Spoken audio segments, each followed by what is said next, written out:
Supercars aren't just about their engines and performance. They also have lots of cool and interesting features. And so I've come to GVE London to give you my rundown of what I think are the coolest and most interesting features you can find on supercars. Oh, probably shouldn't sit on that. It's a bit expensive. Oh, or on this. That's even more expensive. Anyway, let's do this. Buy, sell, Car wow.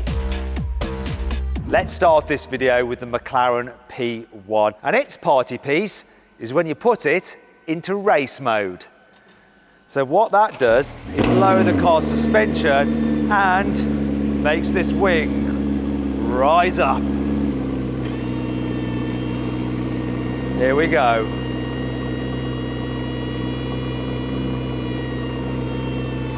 That is really quite pleasing. Another key feature of the McLaren P1 are hidden ways for opening stuff. So with the front boot, you have to release it on the key and then pushing this button here. If you want to get inside the car, there's another hidden button just here. There we go. And your fuel filler is under this flap on the roof. And if you need to top up with oil, you might need to. It's a McLaren after all. That is under here. On the inside, the P1 has some unique buttons on the steering wheel. There's your DRS button to actually reduce drag from that wing for higher top speed. Then an iPass button for maximum performance. It also, rather weirdly, has 1, 2, 3 cup holders, even though there's only 1, 2 seats. Though I must say, I really like this purple trim. Lovely. Next, we have the Lexus LFA, which has one of the best sounding cold starts of any car, thanks to its 4.8 litre V10. So let's start it. It's glorious. Amazing. On the inside, the LFA has some very strange buttons. Just look at these for controlling the electric seat. Bizarre. Then there's some odd placement of buttons. For instance, there's a button just back here. What is that for? Weirdly enough, it's for controlling the spoiler. Press it, and it can make it go down. Or back up again. Question is though, why would you have that button here? What's that all about? If you think the position of the spoiler button is very odd, then how about this? This is the fuel filler cap, and there's the fuel, and then there's this blue thing here. Now you might think that that's AdBlue for a diesel engine, but obviously not in the case of this car. It is the washer fluid for the windscreen. Why would you have that next to the fuel filler cap? Bizarre. Then there's a rev counter, which is digital. Lots of cars have digital rev counters nowadays, but back in 2010, when this car was launched, they didn't. The reason this car has one is because the engine revs so fast, a normal needle wouldn't be able to keep up. Plus, it's really nice the way when you put it into sports mode, the dials change colour. Couldn't resist it. Also, this car has some rather padded seat belts. It's not actually padding, you've got airbags in there. And one other thing that is a bit unusual about this car is the infotainment system with this rather odd mouse that you use to move your cursor around. It's really not very good, that, unlike the rest of the car, which is incredible.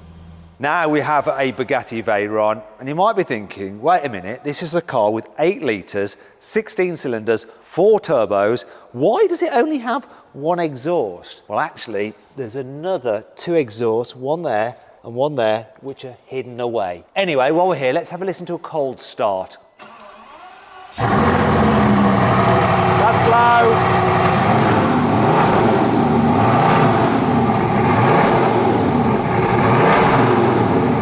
Now you might be thinking the Veyron has 2 fuel tanks because you have what looks like 2 fuel filler caps. So here's 1, here's 2. However, if you look closely, that's actually for the oil. The Veyron has a very distinctive extendable spoiler, so you can press a button in the cabin to raise it all the way up. And it really goes quite high. And when you're driving and you hit the brakes, this will actually tip up like that to help slow you down. On the inside, the Veyron has 3 dials, and the dial on the left is actually your horsepower dial, and it goes all the way up from 0 to 1001, which is the horsepower output of this car's engine. When they were designing this car, they tried to make it as minimalist on the inside as possible. And that's why you have a clock here, but no buttons to set the time, because that would clutter up this dash. So to set the time, you actually have to open the glove box and then use these buttons over here. What's a bit bizarre about this particular car is that it has the optional bucket seats. They're carbon fibre, but look, for such an expensive car, we have manual adjustment. Though I have to say, this lever here for the backrest is solid metal. It feels exquisite, as does this part of the steering wheel, solid metal. On these switches for the windows, you've got leather on them and leather on the switches for the interior lights. One last thing to show you is this. The car comes with 2 keys. So there's the normal key for your ignition. However, if you want to access this car's top speed of 253 miles an hour, you have to take the second key and put it in here and turn it. Then what will happen is the car will do a series of safety checks. It will also lower it down and reduce the spoiler for less drag. And then you get a speed increase from the standard 236 to that full 253 miles an hour. Here we have a Ferrari 812 GTS. So let's have a listen to the cold start of its 6.5 litre V12. Oh yeah. That's really nice. Now, one of the things about this car is that obviously you get to enjoy the noise because it's a convertible. But if it rains, it's easy to put the roof up. So let's have the roof up.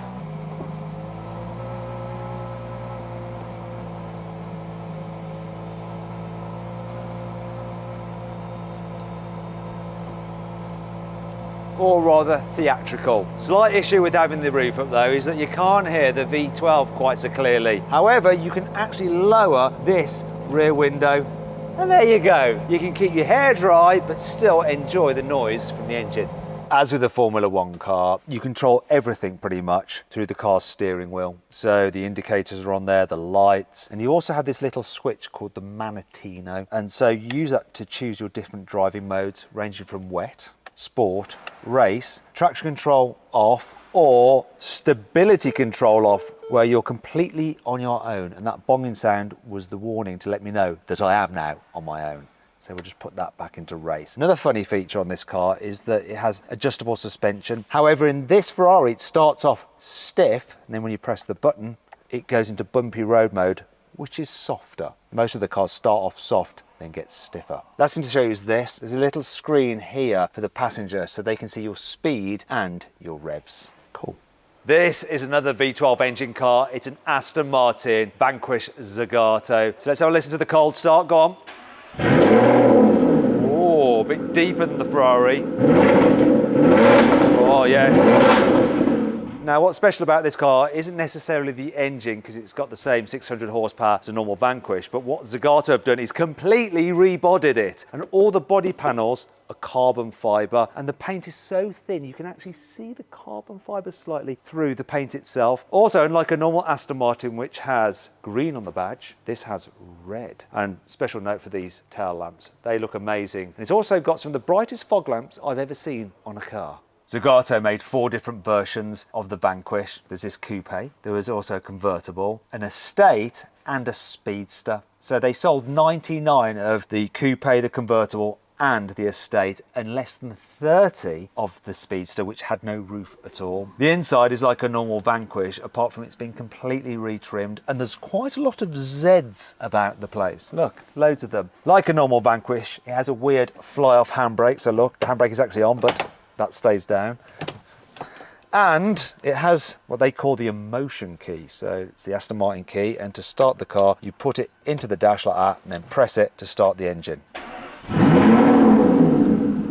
I'm not just going to focus on supercars, because here I have a super car. It's a Rolls-Royce Cullinan. First thing to show you is this. Like with all other Rolls-Royces and of course scooters, you have an umbrella hidden in the door.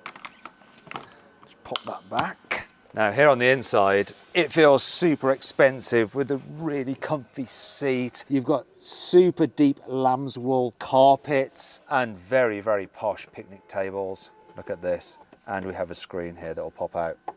I'll just put that away. Obviously everything is automated, including the doors, so I can just shut the door without having to lean out. Press the button up here.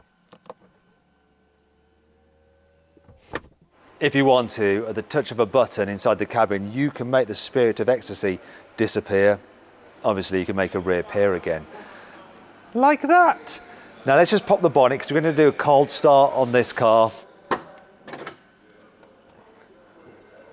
Okay, so we're going to see how smooth this 6.75 litre V12 is. So go on, start it up.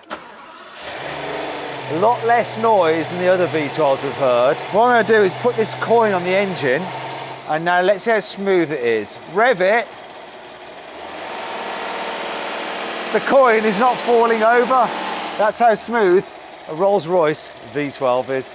Now we come to a Porsche 911 991 GT2 RS. So this car's obviously about power. It's got 700 horsepower. It's also about light and weight. So it has carbon fiber bonnet. In fact, you don't get a normal Porsche emblem badge. The badge is painted on. Once again, saving weight. You have magnesium wheels. You have a carbon fiber roof. You have plexiglass rear window, and this is the most anal attention to detail to weight saving. So the engine cover, rather than having a normal catch or gas struts, there's this little plastic cap that just holds it open. And I think while we're here, let's experience the cold start of this 3.8 litre twin turbo flat six.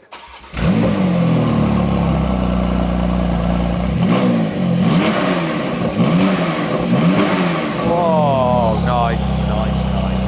Next up, we have a McLaren 765 LT, which is also about a combination of power and lightness. It's fitted with a titanium exhaust to help save weight. It also sounds good. Let's start it up, experience the cold start of this 4 litre twin turbo V8.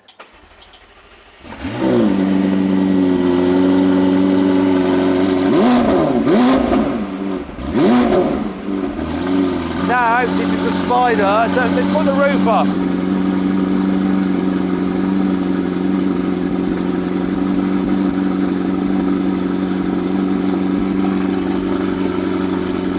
And just like with the Ferrari, you can lower the rear screen, so when it's raining you can hear the engine and exhaust, which doesn't sound as good as the Ferrari, does it? Not only can you make this car's roof go up and down, you can also make its instrument display go up and down. So if I press this button, we can go from that display to a more minimalist one like that.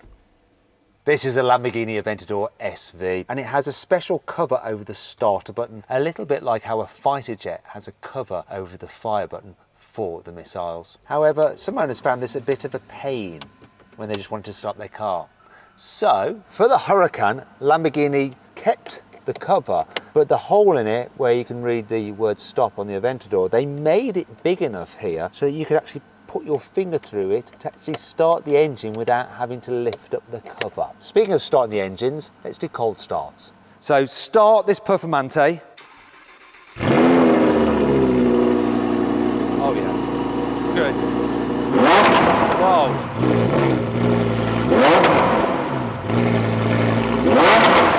Lovely. Right, now let's have a listen to this Aventador SV. Go on, start it.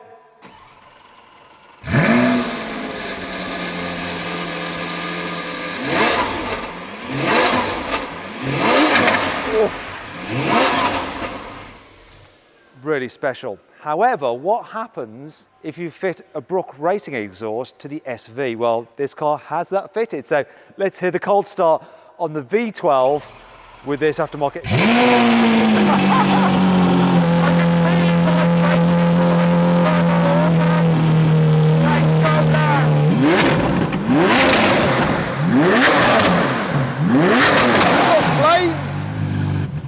V12 with that exhaust wins easy, no argument. If you thought that Lamborghini Aventador SV was loud, you haven't heard anything yet. This is a Ferrari Enzo Ferrari, and it's fitted with a factory straight-piped racing exhaust. So let's hear this 6 litre V12 in all its glory. I'm going to move back.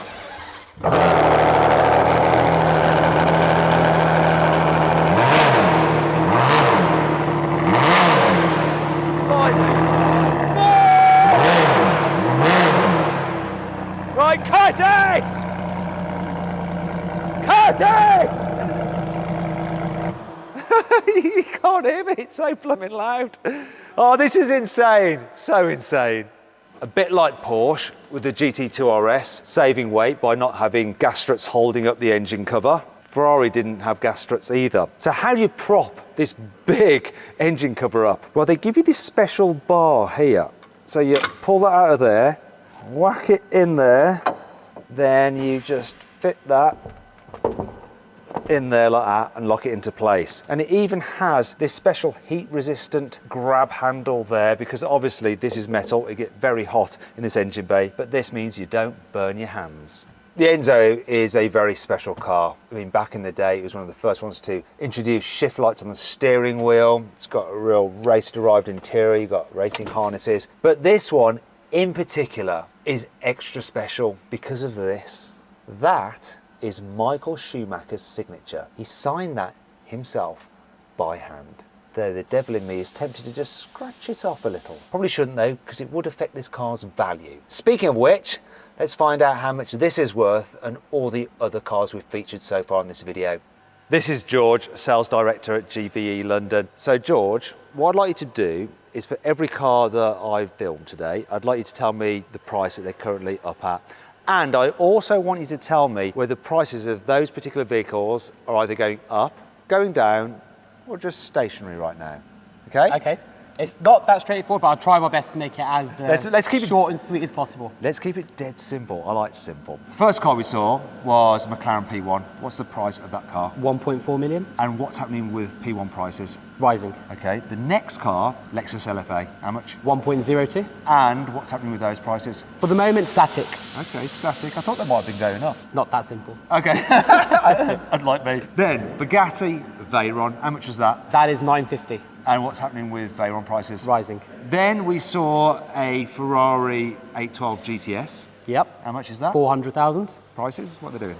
Static for the moment. Then we went to the Aston Martin Vanquish Zagato. How much is that car? 450. Right, and what's happening with their prices? Right now, in this very moment, static. Long-term rising. After that, we saw a Rolls-Royce Cullinan. How much is that car, the silver one? The silver one's up for 285,000. And what's happening with Cullinan prices?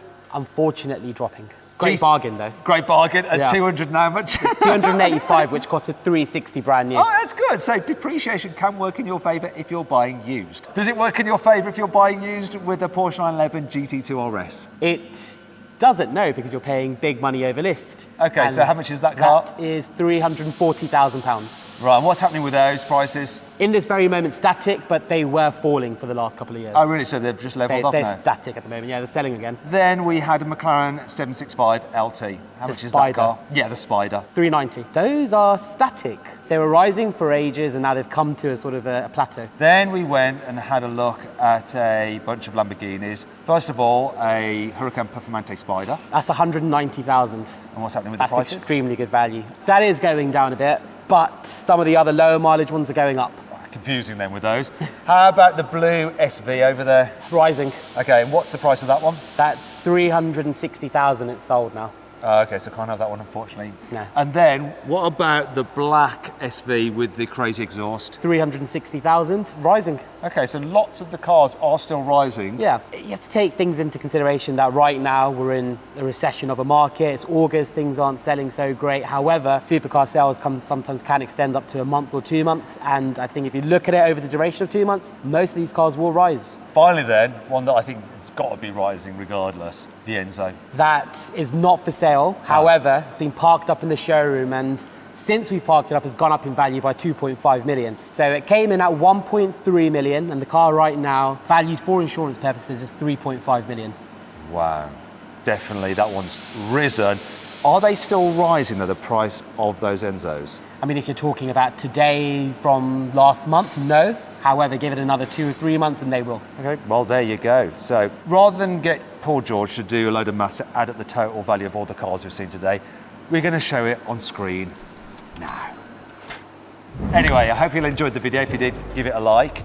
Let me know which of all the cars you've seen is your favourite by voting in the pinned comment. If you want to watch some more videos, you click on those windows there, and if you click on that box there, you can go to Carwow to sell your car the easy way. All you have to do is upload some photos, give a brief description, then dealers all across the country will bid on your car. It's simple. maybe you can sell a couple of cars to buy one of these that they got on sale here at GVE London. Thanks for watching.